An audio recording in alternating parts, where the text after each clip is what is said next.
Так, я заранее почистила камин, вычистила стекло, выложила вот так домик из досточек и подожгла. И пока они хорошо не разгорелись, я стою рядом с камином и жду, когда хорошо разгорятся вот эти брусочки, не отходя от камина. И дверка у меня приоткрыта. Обязательно должны быть открыты воздуховод вот с этой стороны. И внизу вот здесь открыты вот эти обдувала. Вот они на максимум сюда открыты полностью. И вот таким вот образом стоим, ждем, когда досточки разгорятся. Если сразу закрыть дверку камина, то они гореть перестанут, им не будет недостаточно воздуха, и будет полностью вся топка задымлена. Поэтому ждете, когда будет разгорится вот таким образом. И можно будет подложить брикеты. Пока открыто. От камина с приоткрытой дверью не отходить. Когда уже более-менее палочки разгорелись, подкладываю вот таким образом брикеты в них.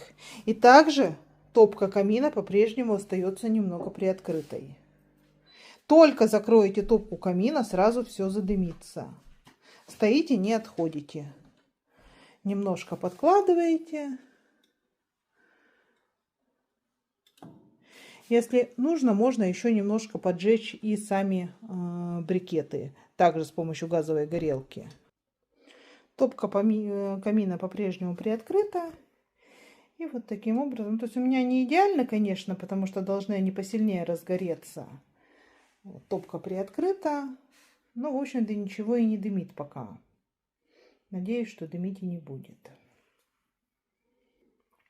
И ждете, когда брикеты полностью разгорятся. Оба брикета должны начать гореть. Топка камина по-прежнему немножко приоткрыта. И ни в коем случае мы от нее не отходим. Со временем разгорается все сильнее. По-прежнему топка камина ничем не задымлена. Вот такое идет плавное разгорание, розжиг.